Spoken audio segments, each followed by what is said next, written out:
supervisory part of the bell test today, we'll be activating both duct detectors with Smoke Sabre. We'll do the system sensor DNR first, and then we'll do the air products and controls duct detector, which is the conventional duct detector. So here we go. 3, 2, 1.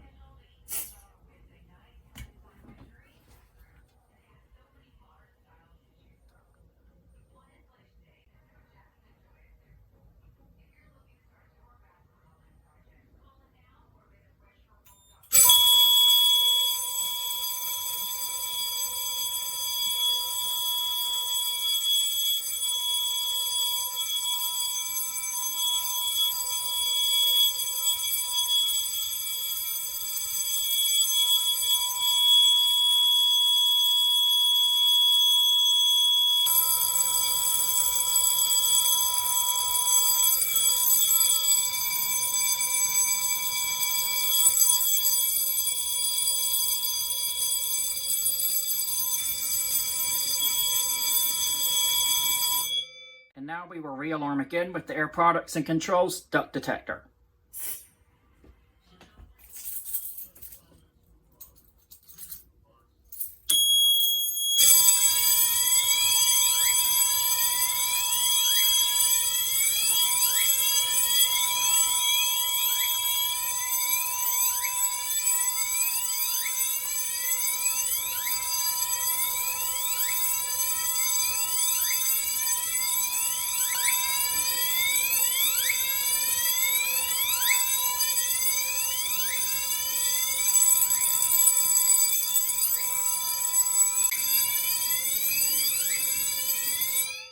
And to reset the detectors, all we're going to do is we're going to hit system reset.